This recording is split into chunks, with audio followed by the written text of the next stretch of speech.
The president said today, this is number one, that this could take several weeks, whatever it takes, according to the Wall Street Journal headline.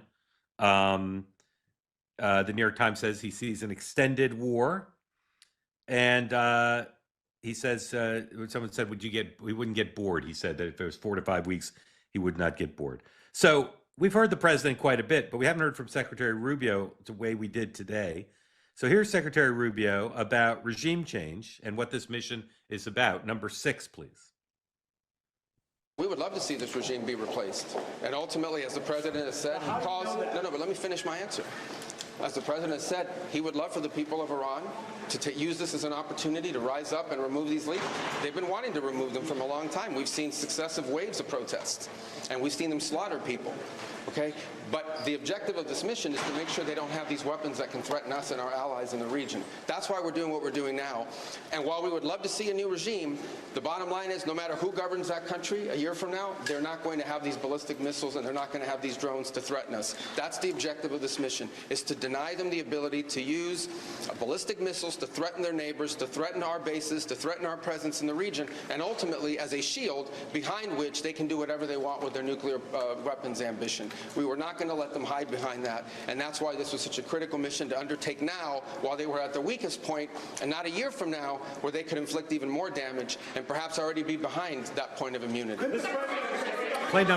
Play number 7, if you would, also, just a little bit more from Secretary Rubio. There absolutely was an imminent threat, and the imminent threat was that we knew that if Iran was attacked, and we believed they would be attacked, that they would immediately come after us. And we were not going to sit there and absorb a blow before we responded, because the Department of War assessed that if we did that, if we waited for them to hit us first after they were attacked, and by someone else, Israel attacked them, they hit us first, and we waited for them to hit us, we would suffer more casualties and more deaths. We went proactively in a defensive way to prevent them from inflicting higher damage. Had we not done so, there would have been hearings on Capitol Hill about how we knew that this was going to happen and we didn't act preemptively to prevent more casualties and more loss of life. He talks faster than Warren Christopher or maybe anyone who's ever been Secretary of State, which I appreciate because I'm a fast talker. Helen, the world community, a lot of countries did not want this to happen. But now that it's underway, if it's confined to simply eliminating Iran's capabilities, missiles, nuclear, and terror, will the Western countries, the Gulf countries, will they all be for that at this point? Will they encourage that? Are they happy behind the scenes to see it? I mean, I think Matt has already alluded to this, right? A lot of the Western nations, states have already come out to say they are in support of this, including Australia. So Canada and Australia came out this morning to say they're in support of the strikes. But the biggest problem there is, of course, you've said if. This is a very big if. You can't win regime change from air power alone, right? Especially one that is now involved with so many other of the Gulf states and the regional proxies, as well as Iran's own sort of people who are, we've got 10% Kurds, we've got sort of other sort of sects and diasporas who have all very divergent interests. And so I think that's really going to complicate things. Let me challenge your premise respectfully. Ask John. I hear people say you can't do regime change with air power. You know, last year somebody told me my laptop couldn't do my tax returns, but now it could. So, John, is it possible that drone technology and the nature of the Iranian regime and this longtime repression of the people means that there could be a regime change without ground troops? Could. Well, I mean, there's kind of already been regime change in the sense that the Ayatollah's dead, so the regime will be a new regime. But in the more like general sense, I don't think so, Mark. I think there's 3 things here that are sort of not massively covered. One is that there's now 40 days of mourning for the Ayatollah in Iran. So that makes it really difficult for the kind of popular uprising, the ones who weren't killed and weren't locked up and aren't kind of, you know, scattered and not organized. It makes it really hard for them to come out and take to the streets because they'll be prima facie seen as celebrating the Ayatollah's death, which is not a good thing in a military state like Iran. Secondly, I just don't think regime change is possible when you're under Israeli bombardment. Say what you want about the regime, but a lot of Iranians don't necessarily like Israel as a country, even if they're not supporters of the regime. They're not fans of Israel. So once you've got Israel attacking your country, I think it's very hard to then also make the argument that, oh, by the way, while those bombs are falling from Israel, we're going to go over and take over the country. I think there's going to be a rally around the flag effect. And thirdly, I just we've seen it with Hamas. You just can't destroy and uproot an organization like the IRGC that is 40 to 60% of the economy, that has scattered its military assets all over the country. You just can't do that via air power. It has to be occupation, really, if you are serious about regime change. Yeah. Nomi and Matt, I want to ask you something about a topic that I'm amazed at how little it's been discussed. We assassinated the leader of another country. Mm-hmm. And people just think, well, that's fine. I mean, they're not claiming, oh, we bombed a building and he happened to be there. And again, for most of my career, you weren't allowed to assassinate the leader of another, particularly, I mean, again, they say it's a war of necessity, but it wasn't like in the midst of hostilities. They initiated an attack on a sovereign country and killed the leader of the other country on purpose. Is that something that you think it should be, or it deserves a greater, more robust conversation about whether that's okay with American law and tradition? Absolutely. And we were having this conversation a month ago in Venezuela. Like, how dare we even go and kidnap another leader of another country?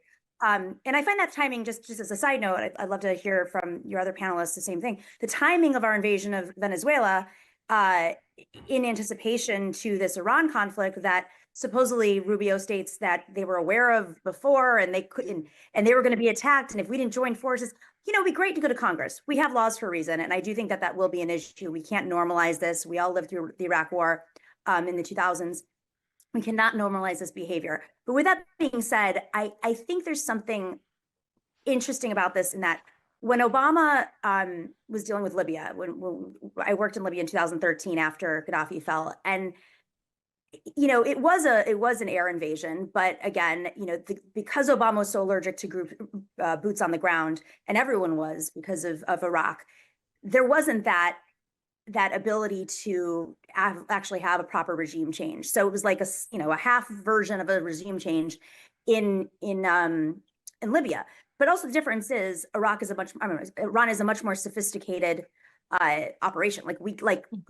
Gaddafi had a lot of placeholders there that were not educated, that had titles and names. Yeah. It was Gaddafi's land, and his bureaucracy was not built off of the sharpest minds and intelligence. Whereas Iran, it is so deep seated, it is so sophisticated that, I'm very curious, how will people in the shadows be operating? I'm curious what the panelists have to say about this, but there has to be regime change, of course, but how will that play out given these dynamics with the 40 days of mourning? We're hearing almost nothing from China and Russia. In the bygone era, that would have been a big deal, an ally of theirs being attacked. Why are China and Russia so far sitting this out?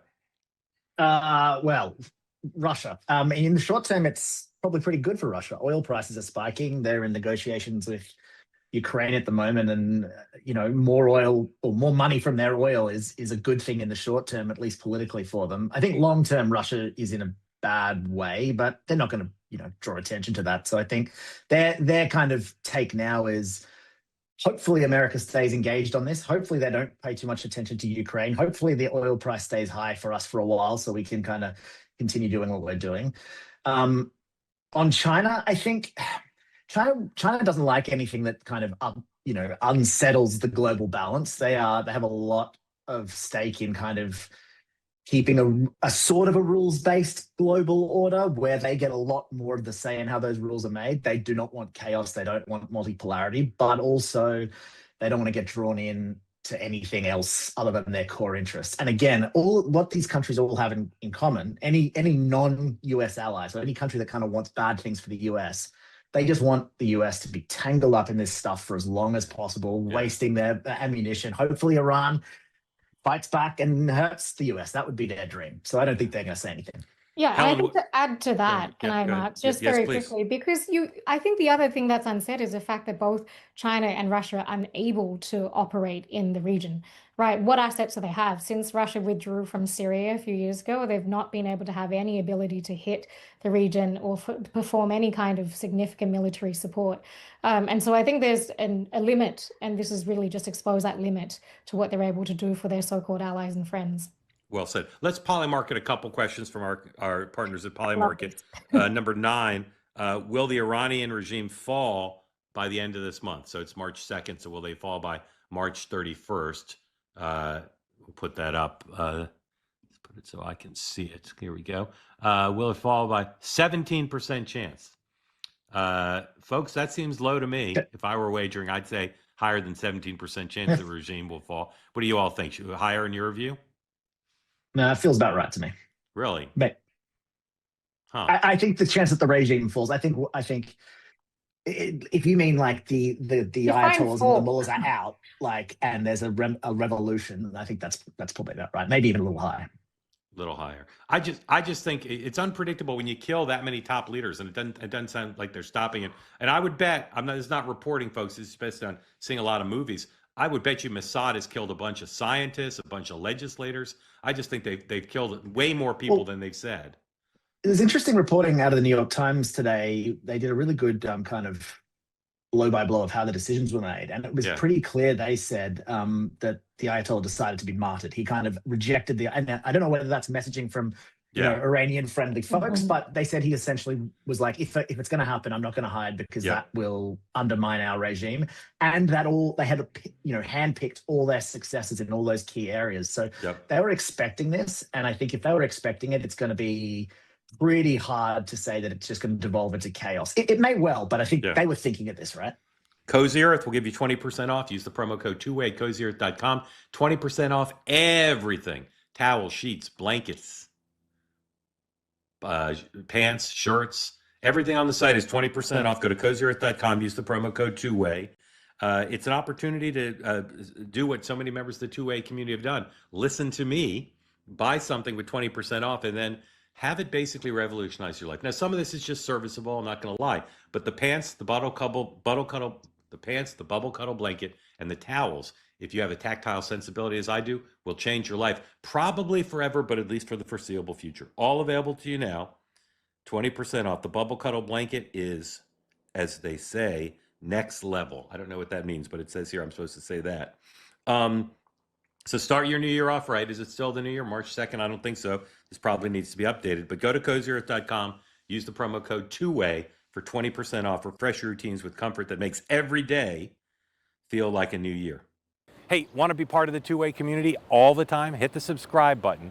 Great video clips like this, plus conversations like no other, full episodes, and more, always available on this channel. You got to hit subscribe to never miss a thing. You can now listen to full episodes of The Morning Meeting and 2way Tonight on Apple, Spotify, or wherever you get your podcasts.